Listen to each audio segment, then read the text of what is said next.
So, ayan guys. Dahil kakain na tayo, ilalagay ko lang ito sa ating serving plate. Wow, ang sarap ng ng pinaksyon na saluyot.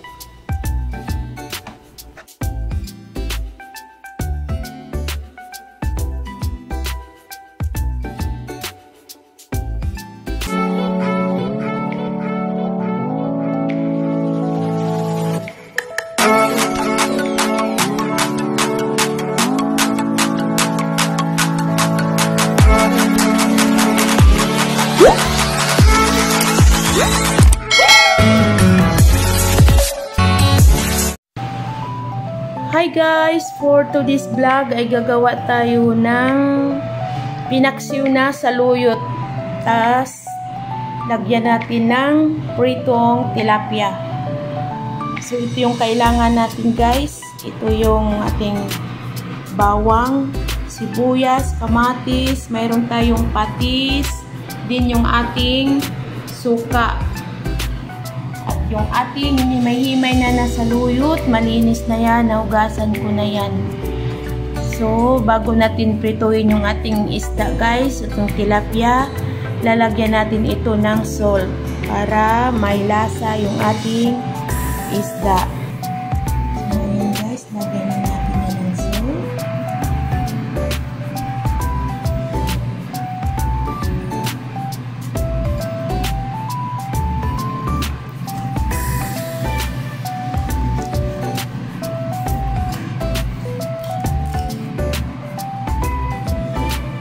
Natin prituhin.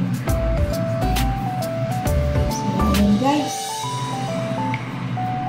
Samahan nyo ako at mag-start na tayong magluto sa aking kusina. So, ayan guys, ang ginawa ko ay nagpainit ako ng cooking oil sa ating cooking pot. Then, pag medyo mainit na yung ating cooking oil, lagay na natin yung ating isda o yung ating tilapia.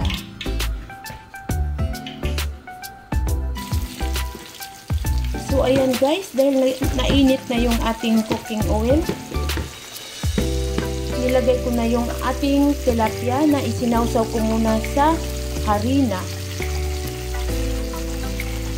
Yan kasi ang nakasanayan ko guys, pag nagpiprito ako ng isda, kahit anong klaseng isda, sinasawsaw ko talaga muna sa harina para hindi ito malakas tumalsik, or habang ako'y nagpiprito, hindi ako natatalsikan pag binabaliktad ko na yung tilapia natin. Kumbaga guys, iwas talsik tayo. Ang sakit kaya pag natatalsikan ka ng mantika tapos magkakaroon ka pa ng tiklat, dami pang tiklat sa kamay na sa balat pag natalsikan ka ng mantika. So, ayan guys, habang nagpiprito tayo ng isda, yung ating tilapia, habang piniprito natin, naglagay din ako ng konting mantika sa ating isa pang cooking pan. Then, pag mainit na yung mantika, ilagay na natin yung ating bawang.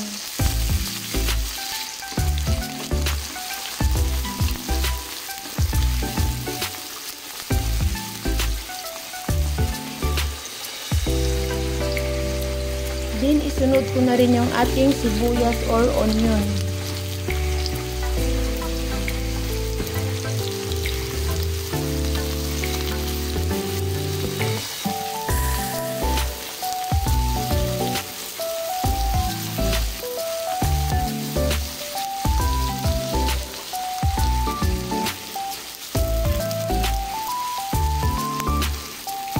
So, ayan guys, pag medyo nag-brown na yung ating onion, saka yung ating bawang, ilagay ko na rin yung ating kamatis o tomato.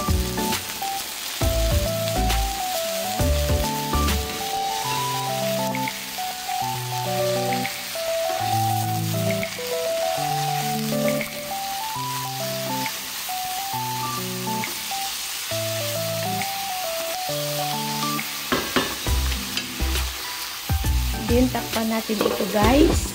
Tingnan natin yung ating pinirito na itrinito natin na tilapia. So, ito yun guys.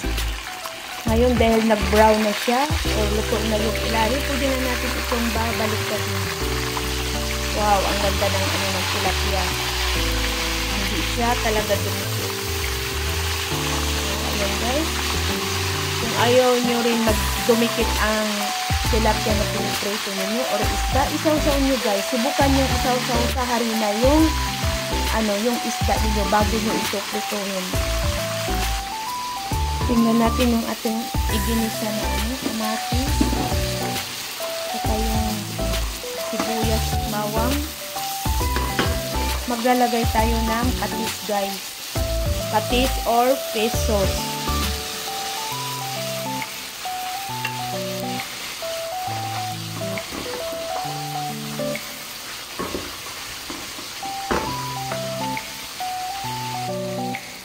Then, ilagay natin yung ating saluyot.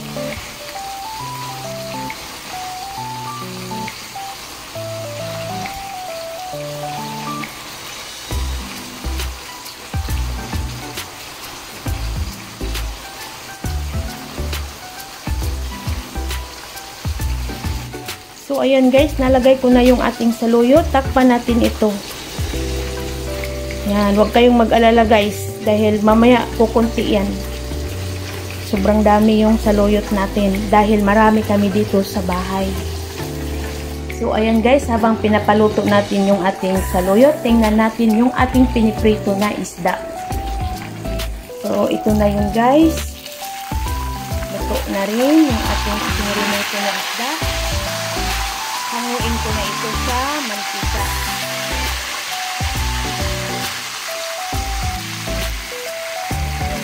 Luto na siya.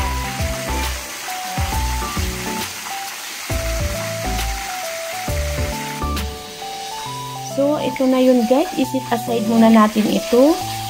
Dahil titingnan natin yung niluto natin saluyot. So, ito na yun guys. Tingnan nyo, kumunti siya sa sobrang dami ng saluyot kanina. Kumunti na siya. Imimix lang natin ito guys. Para maluto yung nasa ibabaw.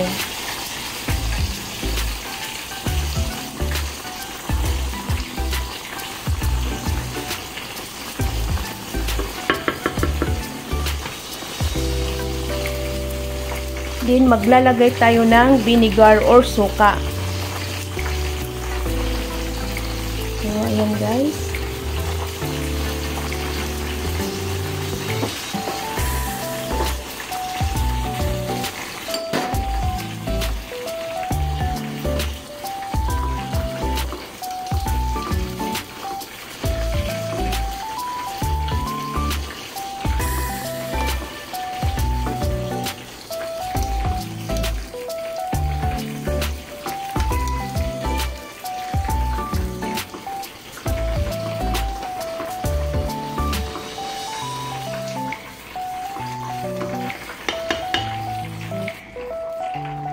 So, ayan guys, pag medyo kulang pa sa vinegar, magdadagdag tayo ulit ng vinegar.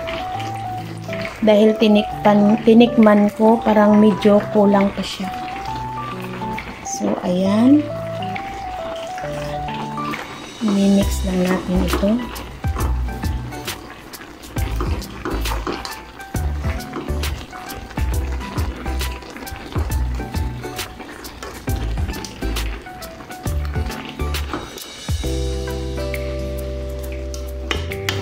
Natin ito guys para maluto pa yung ating pinaksiw na saluyot.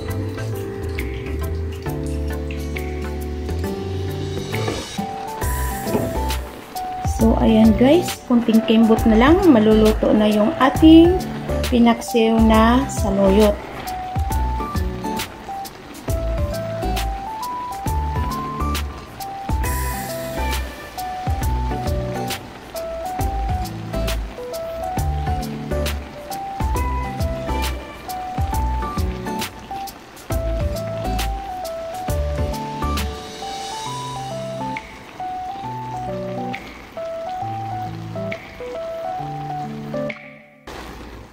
So, ayan na guys. Luto na yung ating pinaksiw na saluyot.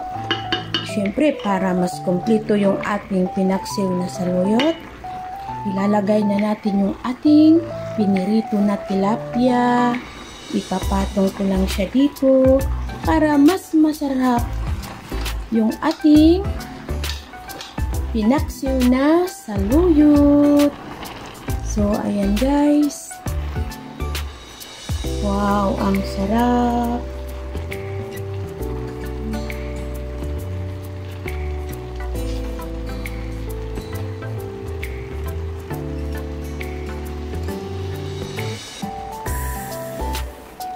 At maya-maya na lang, pwede na natin itong ilagay sa ating serving plate.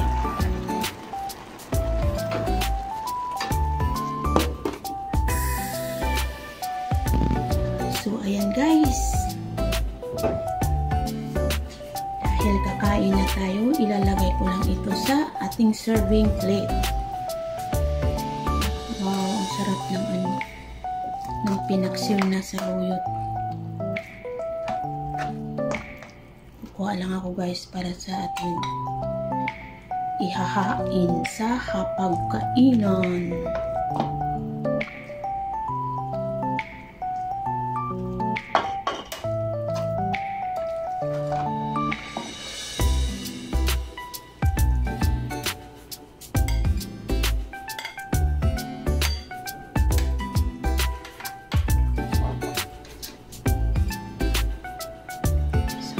Ito na yun guys.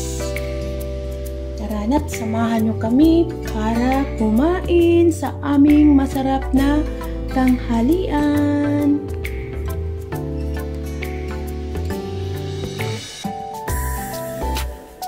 So ito na yun guys, ang finished product ng aking paksiw na saluyot with fried fish na tilapia.